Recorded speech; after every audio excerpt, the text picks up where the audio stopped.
गोरखपुर महानगर पे लगातार एम्बुलेंस के माध्यम से बाहर से पेशेंट गोरखपुर शहर में आ रहे हैं।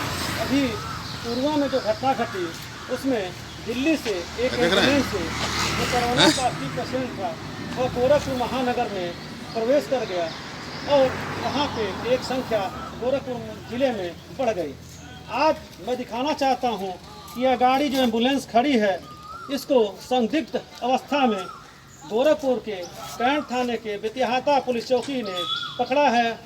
और इसमें मैं दिखाना चाहता हूँ, कैमरा पर्सन से कहता हूँ थोड़ा नज़दीक आएँ, दिखाएं कि किस प्रकार से इसमें 6 व्यक्ति अंदर बैठे हुए हैं। कृपया दूर से बनाइए वीडियो, गाड़ी छूइए नहीं।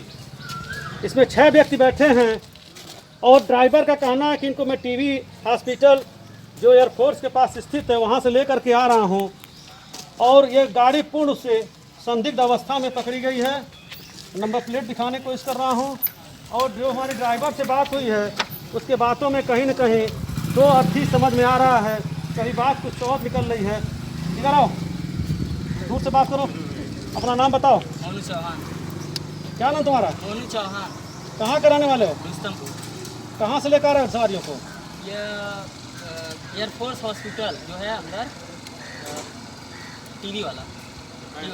कहाँ के लिए बुकिंग किए थे गाड़ी? बुकिंग नहीं, वो सीएमओ सर भेजे हैं। कोई लिखित आदेश है तुम्हारे पास? पर्ची दिए अपना तेल के लिए कि तेल भरा लेना छोड़ना। इसमें कोई पेशेंट भी है? पेशेंट नहीं, ये सब जाँच हुई है। कहाँ पे? यहाँ पूरा क्या बोलता है एयरफोर्स हॉस्पिटल के अंदर। सीएमओ ने कहा था कि इनको ले करके जाँच छोड़ दो। हाँ, कहाँ छोड़ने के लिए कहा था? ये थाना का था। थाना का कहाँ पे इनको छोड़ने के लिए कहा गया है? तो पर्ची तुम्हारे पास? हाँ, तेल का नहीं है। तेल की पर्ची केवल दिया उन्होंने? नहीं, ये सीएमओ का। वहाँ रखो, जमीन पर रखो, जमीन पर रखो, जमीन पे नीचे पकड़ो पकड़ो पकड़ो पकड़ो। क्या गाड़ी? इसी प्रकार के कागज़ को हाथ नहीं लगा सकते हैं, इसको जूम करके थोड़ा बना बताइए।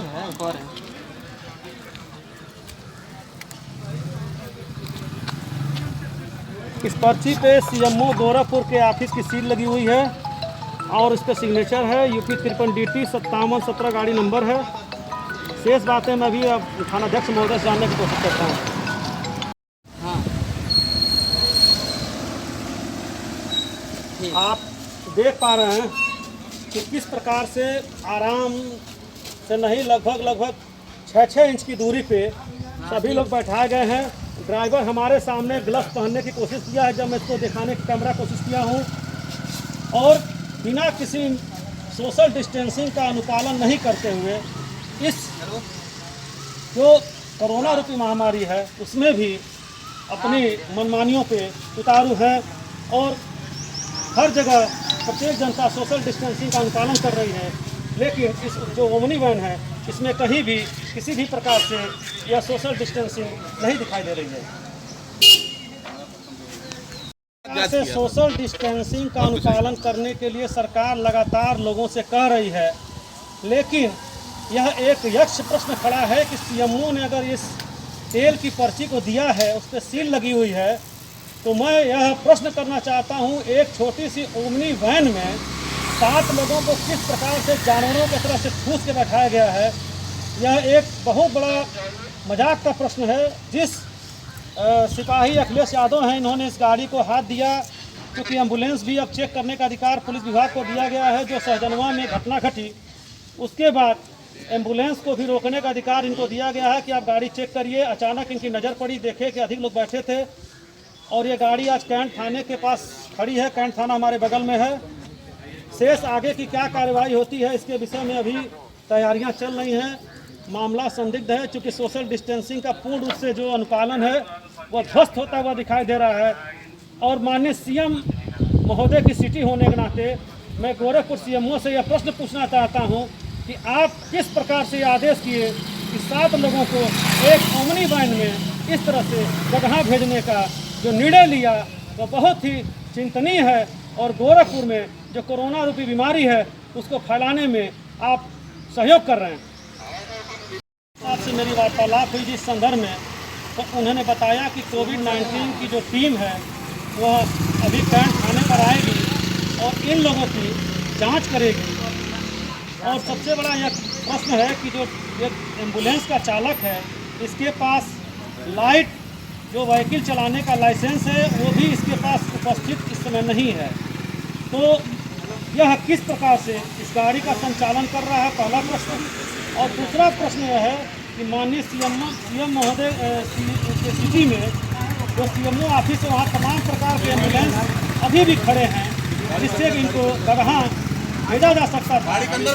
8 नंबर की सुविधा है, उसका उपयोग न करके इस प्राइवेट एम्बुलेंस का उपयोग क्यों किया गया, यह एक बहुत ही चिंतनीय विषय है। क्योंकि एक नाबालिग के हाथों में जो स्टीयरिंग पकड़ा दिया गया है वो 8 जिंदगियों को लेकर के इस छोटी सी गाड़ी में जा रहा है। और एम्बुलेंस है, इसमें केवल एक पेशेंट, एक सहयोगी और एक ड्राइवर, 3 व्यक्ति होने चाहिए, लेकिन 8 व्यक्तियों को लेकर के यह कहाँ जा रहा है, इसके शासन और प्रशासन ने संज्ञान लिया है। नहीं तो ये एम्बुलेंस 8 लोगों को लेकर के और निर्बाध रूप से सभी बैरियरों को पार करते हुए गगहा को चली जाती और एक बहुत ही गंभीर समस्या उत्पन्न हो सकती थी। जब मैं सीएमओ ऑफिस आया तो माननीय सीएमओ ऑफिस के जो इंचार्ज सीएमओ साहब हैं, उन्होंने कहा कि जो कोविड-19 से निगेटिव निकले हैं उनको घर भेजने की व्यवस्था की जा रही थी और 3 से 4 एम्बुलेंस हमने व्यवस्था कर रखा है। इस विषय में मुझको मामला संज्ञान में है कि मैंने एम्बुलेंस हायर कर रखा है और वो एम्बुलेंस इनको 7 लोगों को एक ओमनी वैन में लेकर के जा रही थी। और मामला चूँकि आपके संज्ञान में है तो कहीं न कहीं आपकी भी भूमिका इसमें अहम रूप से रोल अदा करती है। जब इस ओमनी वैन के विषय में मैं डॉक्टर एस.के. तिवारी जी को मिलना चाहा तो उन्होंने कहा कि मुझे बाइट नहीं देनी है इस विषय में, और मामला क्योंकि सबको घर जाना है तो 108 की सुविधा नहीं दी जा सकती है। मैंने प्राइवेट एम्बुलेंस को हायर कर रखा है और आपसे मैं बताना चाहता हूँ कि उस प्राइवेट एम्बुलेंस का जो चालक है वो नाबालिग है और उसके पास लाइट गाड़ी चलाने का लाइसेंस है, लेकिन ओमनी वैन में 7 लोगों को किस प्रकार से लेकर के जा रहा था, इसकी बानगी आपको देखने को कैंट थाने में मिल सकती है। और जब अपनी जिम्मेदारियों को मैंने उनसे पूछने की कोशिश किया तो कैमरा के सामने माननीय जो एस.के. तिवारी जी हैं, मुख्य सरकारी गोरखपुर, वह कन्नी काटने लगे।